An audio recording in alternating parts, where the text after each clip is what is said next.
আসসালামু আলাইকুম। সবাই কেমন আছেন? আজ আমরা হিংসার ভয়াবহ পরিণাম সম্পর্কে একটি ঘটনা জানব। মানুষের প্রতি হিংসা বিদ্বেষ পোষণ করবে না। কারণ হিংসার পরিণাম খুবই ভয়াবহ এবং আপনাকে কঠিন বিপদের সম্মুখে ফেলতে পারে। হিংসার ভয়ঙ্কর পরিণাম বুঝতে এই শিক্ষণীয় ঘটনাটি শুনুন এবং হিংসা থেকে বেঁচে থাকার উপায়গুলো অনুসরণ করে আপনার জীবনকে সুন্দর ও উপভোগ্যময় করে তুলুন। সে অনেককাল আগের কথা। বাদশাহ মুতাসিম বিল্লাহ তখন তায়েফের শাসক। অন্যান্য দিনের মতো আজও তিনি সভাসদদের নিয়ে দরবারে উপবিষ্ট। উপস্থিত সকলেই বাদশাহের কথা মনোযোগ সহকারে শুনছেন। কেউ কেউ প্রয়োজনবোধে বাদশাহকে গুরুত্বপূর্ণ পরামর্শ দিচ্ছেন। কেউ বা বাদশাহের পক্ষ থেকে আসা বিভিন্ন জিজ্ঞাসার সুচিন্তিত জবাব প্রদান করছেন। আলোচনা প্রায় শেষের দিকে। একটু পরেই আজকের মতো দরবারের যাবতীয় কার্যক্রম মুলতবি ঘোষণা করা হবে। বেলা অনেক গড়িয়ে গেছে। সকলেই নিজ নিজ আবাসে ফিরে যাওয়ার জন্য প্রস্তুতি নিচ্ছে। ঠিক এমন সময় আরব কবিলার এক চাষা বাদশাহ মুতাসিম বিল্লাহের সাথে সাক্ষাৎ করতে এলো। সবিনয় অনুমতি প্রার্থনা করল দরবারে প্রবেশের। বাদশাহ একবার লোকটির দিকে গভীর দৃষ্টিতে তাকিয়ে নীরবে কি যেন ভাবলেন। তারপর কাছে ডেকে এনে নিজের কাছে বসালেন। আগন্তুক লোকটি অত্যন্ত ধীসম্পন্ন ও উপস্থিত বুদ্ধির অধিকারী। তার মুখের ভাষা অত্যন্ত মিষ্ট। কথায় যেন মধু ঝরে। তার চরিত্র মাধুর্যও ছিল অতি অনুপম। অল্প সময়ের মধ্যে প্রাণঘাতী শত্রুকে অন্তরঙ্গ বন্ধুতে পরিণত করার মতো ক্ষমতাও ছিল তার। সেই সাথে অসীম সাহসীও ছিল সে। এসব মহৎগুণের কারণে স্বল্প সময়ের ব্যবধানে সেখানে এক অভূতপূর্ব আন্তরিক পরিবেশের সৃষ্টি হল। শুরু হলো প্রাণবন্ত আলোচনা পর্যালোচনা। তার প্রতিটি জ্ঞানগর্ভ কথায় বাদশাহ দারুণ পুলকিত হলেন। নিজের অজ্ঞাতসারেই লোকটির প্রতি অনুভব করলেন হৃদয়ের টান। মনে হলো লোকটি যেন তার বহু পুরাতন অন্তরঙ্গ বন্ধু। এভাবে ক্রমেই তাদের ঘনিষ্ঠতা চূড়ান্ত পর্যায়ের দিকে ধাবিত হতে লাগল। ঘটনার পর বেশ কিছুদিন অতিবাহিত হল। লোকটির মহৎগুণাবলীর কারণে অভিভূত হয়ে বাদশাহ অন্তরঙ্গ বন্ধু হিসেবে সত্যিই তাকে বরণ করে নিলেন। ঠাঁই দিলেন অন্তরের অন্তঃস্থলে, ভালোবাসলেন হৃদয় দিয়ে। তাই সে এখন বাদশাহের খুব কাছের লোকদের একজন। অনুপম আদর্শ ও বিভিন্ন দুর্লভ বৈশিষ্ট্যের কারণে বাদশাহ তাকে সমীহ করে চলেন। কিন্তু বাদশাহের অন্যান্য সভাসদদের কাছে তার এই সান্নিধ্য চরম পীড়াদায়ক হয়ে দেখা দিল। তারা কিছুতেই এটা মেনে নিতে পারল না। হিংসার অনল তাদের ভেতরটাকে জ্বালিয়ে পুড়িয়ে ভস্ম করে দিল। তাদের নিকট লোকটিকে উড়ে এসে জুড়ে বসার মতোই মনে হলো। বাদশাহ মুতাসিমের এক মন্ত্রী ছিল মারাত্মক হিংসুটে। হিংসার ব্যাপারে সে ছিল সকলের অগ্রগামী। তাকে হিংসুক দলের সর্দার বললেও অত্যুক্তি হবে না। কারণ আগন্তুক লোকটি থেকে বাদশাহের সুদৃষ্টি ফেরানোর জন্য রাত দিন সে চিন্তা করে, ফিকির করে, বিভিন্ন ফন্দি আটে, নানাবিধ কূটকৌশলের আশ্রয় নেয়। মাঝে মাঝে সমমনা সাথীদের নিয়ে পরামর্শ করে। কিন্তু কিছুতেই সফল হতে পারে না। তার সকল ফন্দি কৌশল একের পর এক মাঠে মারা যাচ্ছে। ভেস্তে যাচ্ছে সবকিছু। আপন উদ্দেশ্য সফল করতে না পেরে মন্ত্রী এখন চরম হতাশায় ভুগছে। প্রতিহিংসার দাবানল যেন তাকে জীবন্ত দগ্ধ করে ছারখার করে দিচ্ছে। কিন্তু তবুও সে আশা ছাড়ছে না। তার বিশ্বাস, একদিন না একদিন সে জয়ী হবেই। আপন গন্তব্যে সে পৌঁছবেই। তাই আবারও সে নতুন করে ফন্দি আটার চিন্তা করতে বসল। চিন্তার এক পর্যায়ে হঠাৎ সে চিৎকার করে উঠল। বলল, পেয়েছি, পেয়েছি। এবার আর বাছাধনের রক্ষে নেই।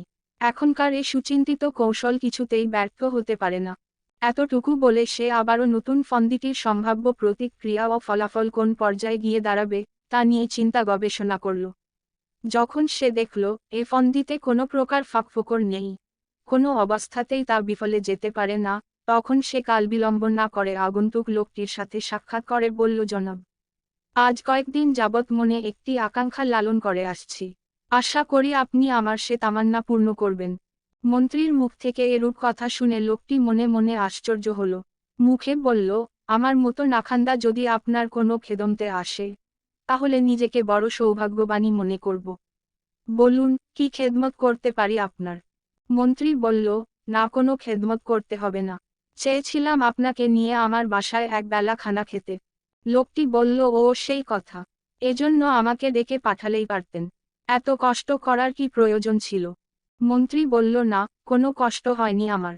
আপনাদের মতো মহৎ ব্যক্তিদের সান্নিধ্যে কিছুক্ষণ থাকতে পারলেও মনে শান্তি আসে, পেরেশানি দূর হয়। লোকটি বলল, ও এটা আপনার নেক ধারণা। বাস্তবতা হয়তো এর চেয়ে অনেক দূরে। মন্ত্রী মহোদয় নিমন্ত্রণের নির্ধারিত তারিখ উল্লেখ করে আরও কয়েকটি কথা বলে সেখান থেকে বিদায় নিল। ফেরার পথে তার চেহারা খুশিতে ঝলকিত হয়ে উঠল, কেননা তার ষড়যন্ত্রের প্রথম অংশটি সে সুন্দরভাবেই সমাধা করতে পারল। নির্দিষ্ট দিনে আগন্তুক লোকটি মন্ত্রীর বাড়িতে খানা খেতে বসল। দেখা গেল রান্না করা সকল খাবারেই প্রচুর পরিমাণে রসুন দেওয়া হয়েছে, কিন্তু কি আর করা, নিমন্ত্রণে এসে তো আর খানার দোষ ধরা যায় না। অগত্যা সে একরকম বাধ্য হয়েই রসুন মিশ্রিত খাবার খেয়ে শেষ করল। ইতিমধ্যে লোকটির সাথে মন্ত্রী মহাশয় বেশ সখ্যতা গড়ে তুলেছেন, কিন্তু সেই সখ্যতায় যে কুন্তলব থাকতে পারে একথা ঘুণাক্ষরেও ভাবতে পারেনি লোকটি, কারণ সে ছিল সরল ও নেহায়েত পবিত্র মনের মানুষ।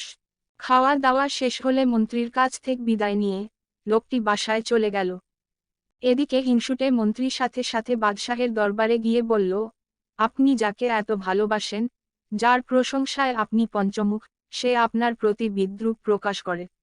কিছুক্ষণ পূর্বে সে আমার নিকট বলেছে যে মহারাজের মুখ থেকে অসহনীয় দুর্গন্ধ বের হয়, এজন্য তার কাছে যেতে আমার মোটেও ইচ্ছে করে না। তারপরেও শুধু বন্ধুত্বের খাতিরে বাধ্য হয়ে তার কাছে যাই। আমাকে যদি তিনি মহব্বত না করতেন, কিংবা তার কাছে আমার কোনো প্রয়োজন না থাকত, তবে এ অসহ্য দুর্গন্ধের মারাত্মক আযাব ভোগ করার জন্য কোনোদিন তার দরবারে যেতাম না। বিশ্বাসঘাতক উজিরের কথা শুনে রাজা রুদ্র রোষে ফেটে পড়লেন। সঙ্গে সঙ্গেই তলব করলেন লোকটিকে। কঠোর কণ্ঠে বললেন, এই হারামজাদাকে আমার দরবারে হাজির করো। আদেশ পাওয়া মাত্রই লোকটি বাদশাহের দরবারে হাজির হলো, কিন্তু এইমাত্র খেয়ে আসা রসুনের গন্ধে রাজার কষ্ট হবে ভেবে কাপড় দিয়ে ভালোভাবে নাক মুখ ঢেকে রাখল। বাদশাহ লোকটির প্রতি দৃষ্টি দিতেই যখন দেখলেন তার নাক মুখ উত্তমরূপে কাপড়ে ঢাকা, তখন তিনি মন্ত্রীর অভিযোগ সত্য বলে মেনে নিলেন। ভাবলেন, ঠিকই তো, মন্ত্রীর কথা সত্য না হলে কেন সে আমার দরবারে নাক মুখ ঢেকে আসবে? আজ পর্যন্ত কেউ তো এমনটি করেনি, কেউ তো এমন স্পর্ধা দেখানোর সাহস পায়নি। সুতরাং মন্ত্রীর কথা আসলেই সত্য। বাদশাহ মনে মনে বললেন, বেটা যখন আমার সাথে এমন অসদাচরণ করল, আমিও তাকে জনমের স্বাদ বুঝিয়ে দিব। বাদশাহ মুতাসিম তৎক্ষণাৎ তার এক গভর্নরের নামে একটি চিঠি লিখে চাষার হাতে দিয়ে বললেন, তুমি এ পত্রটাই আমানের অমুক প্রতিনিধির কাছে পৌঁছে দিয়ে এসো। পত্রে লেখা ছিল, পত্র বাহককে যেন পত্র পাওয়া মাত্রই হত্যা করা হয়, এতে যেন কোনো প্রকার ত্রুটি না করা হয়। বাদশাহের নির্দেশক্রমে ওই সরল প্রকৃতির চাষা লোকটি কাল বিলম্ব না করে সাথে সাথেই আমানের পথে যাত্রা করল। পথিমধ্যে দেখা হলো হিংসুটে মন্ত্রীর সাথে।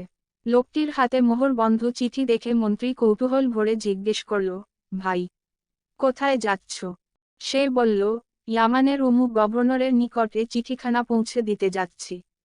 একথা শুনে মন্ত্রী মনে মনে ভাবল, হায়, কি করতে কি হয়ে গেল, চেয়েছিলাম কি, হলোটা কি? যা হোক, এখন এসব ভাবার সুযোগ নাই। সে যখন বাদশাহের প্রতিনিধি হয়ে যাচ্ছে তাহলে নিশ্চয় গভর্নরের পক্ষ থেকে বিরাট উপহার উপঢৌকন নিয়ে ফিরবে। সুতরাং এ সুযোগ কিছুতেই হাতছাড়া করা যায় না। তাই সে সঙ্গে সঙ্গে বলল, ভাই, তুমি বুড়ো মানুষ, তুমি এত কষ্ট ক্লেশ সহ্য করতে যাবে কেন? তার চেয়ে বরং আমিই যাই, তুমি বাসায় গিয়ে আরাম করো গিয়ে। মন্ত্রীর কথায় লোকটি রাজি হয়ে গেল। বলল, আপনি যা ভালো মনে করেন তাতেই আমি খুশি, আমার কোনো আপত্তি নেই। একথা বলে সে চিঠিটা মন্ত্রীর হাতে চিঠি দিয়ে বাসায় ফিরে এল। চিঠি হাতে পেয়ে মন্ত্রী অত্যন্ত আনন্দিত। খুশিতে আটখানা হয়ে সে প্রফুল্ল চিত্তেই আমানের পথ ধরে ছুটল। যখন সেই আমানের সেই গভর্নরের নিকট পৌঁছল তখন তা আনন্দের মাত্রা শতগুণে বৃদ্ধি পেল। কিন্তু সে জানে না যে তার মৃত্যুর পরোয়না সে নিজেই বহন করে নিয়ে এসেছে। সাথে নিয়ে আসা চিঠিখানা মন্ত্রী অত্যন্ত সম্মানের সাথে গভর্নরের হাতে দিল। বলল, আমাদের মহামান্য বাদশাহ মুতাসিম বিল্লাহ আপনার নিকটে পত্রখানা প্রেরণ করেছেন। দীর্ঘ পথ সফর করে আমি তা বহন করে নিয়ে এসেছি। গভর্নর ধীরে ধীরে চিঠিখানা খুললেন। তারপর তা পাঠ করে বক্র চোখে বাহকের দিকে একবার তাকিয়েই জল্লাদকে বললেন, এই মুহূর্তে লোকটির গর্দান উড়িয়ে দাও। জল্লাদ মন্ত্রীর মাথাটা দেহ থেকে আলাদা করে ফেলল। কাজটি এত দ্রুত ঘটল যে মন্ত্রী মহোদয় মুখ খুলে কিছু বলারও সুযোগ পেল না। অনুরূপভাবে তিনি যে একজন সম্মানিত মন্ত্রী কারো পক্ষে একথা জানারও সুযোগ হল না। এভাবেই হিংসুটে মন্ত্রী তার হিংসার নির্মম পরিণাম করায় গণ্ডায় ভোগ করল। এরপর বেশ কয়েকদিন অতিবাহিত হল, কিন্তু মন্ত্রী মহোদয়ের কোনো খোঁজ পাওয়া যাচ্ছে না। রাজা চিন্তায় পড়ে গেলেন। ভাবলেন, দেশের একমাত্র মন্ত্রী নিখোঁজ। বিষয়টি মোটেও স্বাভাবিক নয়। তিনি উপস্থিত লোকদের এ ব্যাপারে জিজ্ঞেস করলে তারা বলল, কেন, তিনি তো বেশ কয়েকদিন আগে আপনার পত্র নিয়ে ইয়ামানে গিয়েছেন। এতটুকু শুনতাই রাজা চমকে উঠে বললেন, বলো কি তোমরা? সে আমার পত্র নিয়ে ইয়ামানে গিয়েছে। আমি তো তার হাতে কোনো পত্র দেইনি। পত্র দিয়েছিলাম ওই চাষার হাতে। কিন্তু তা মন্ত্রীর হাতে পৌঁছল কি করে? লোকজন বলল, ওই চাষা তো এখনো এ শহরেই আছে। আপনার কি তা জানা নেই? বাদশাহ বলল, না, আমি তা জানি না। তোমরা এক্ষুনি তাকে ডেকে নিয়ে এসো। কিছুক্ষণ পর ভীত-বিহ্বল হয়ে লোকটি বাদশাহের দরবারে হাজির হলো। বাদশাহ তাকে নির্জন কক্ষে নিয়ে দর্দভরা কণ্ঠে বললেন, আচ্ছা, সত্য করে বলো তো, ওই দিন কেন আমার সামনে কাপড় দিয়ে নাক মুখ ঢেকে এসেছিলে? উত্তরে সে সমস্ত ঘটনা খুলে বলল। সবকিছু শুনে বাদশাহ ওই বিশ্বাসঘাতক উজিরের ঘৃণ্য ষড়যন্ত্র ও কারসাজির কথা পরিষ্কার করে বুঝতে পারলেন। মনে মনে ভাবলেন, হিংসুটে মন্ত্রীর উচিত সাজা হয়েছে। যারা অপরের ক্ষতি ও অকল্যাণের চিন্তা করে তাদের শাস্তি এমনই হওয়া বাঞ্ছনীয়। এদিকে ওই সরল লোকটির প্রতি বাদশাহরে যে ভুল ধারণার উদ্রেক হয়েছিল, তাও এখন চলে গেল। শুধু তাই নয়, ওই দিনের পর থেকে বাদশাহ তাকে আরও বেশি আপন ও বিশ্বস্ত ব্যক্তি হিসেবে বরণ করে নিলেন। প্রিয় শ্রোতাগণ, কথায় বলে, অন্যের জন্য গর্ত খুদলে সেই গর্তে নিজেরই পড়তে হয়। আলোচ্য ঘটনাটি এ কথার উজ্জ্বল দৃষ্টান্ত নয় কি? কারো সুখ শান্তি, আরাম আয়েশ দেখে অন্তরে ব্যথা, জ্বলন ও পেরেশানি সৃষ্টি হওয়া এবং সাথে সাথে ওই ব্যক্তির সব নেয়ামত ধ্বংস ও বিনাশ হওয়ার কামনা করাকেই হাসাদ বা হিংসা বলে। বস্তুত হিংসা এমন এক মারাত্মক ব্যাধি যা মানুষের আত্মা ও দেহকে কুড়ে কুড়ে খায়। সুস্থ সবল ও সুন্দর মানুষকে অল্প সময়ে দুর্বল, কুশ্রী ও ব্যাধিগ্রস্ত করে দেয়। বিনষ্ট করে দেয় মানুষের মন মস্তিষ্ক ও মানসিকতাকে। এজন্যেই পবিত্র কুরআন ও হাদিসের অসংখ্য স্থানে মানবাত্মার এ মারাত্মক ব্যাধিটির অজস্র নিন্দাবাদ বর্ণিত হয়েছে। নবী করিম সাল্লাল্লাহু আলাইহি ওয়াসাল্লাম বলেছেন, তোমরা হিংসা বিদ্বেষ থেকে আত্মরক্ষা করো। কেননা মানুষের পুণ্যগুলোকে উহা এমনভাবে খেয়ে ফেলে, যেমন আগুন কাঠকে খেয়ে ফেলে। আবু দাউদ। হিংসার পরিণামও। নবী করিম সাল্লাল্লাহু আলাইহি ওয়াসাল্লাম আরও বলেন, প্রতি সপ্তাহে বৃহস্পতিবার বান্দাদের আমলনামা আল্লাহর দরবারে হাজির করা হয়। তখন প্রত্যেক ক্ষমাপ্রার্থীকে ক্ষমা করা হয়, কিন্তু হিংসুককে ক্ষমা করা হয় না। মিশকাত। ইবনুল হাইসাম রাদিয়াল্লাহু বলেন, হিংসা সাপের বিষের চেয়েও মারাত্মক।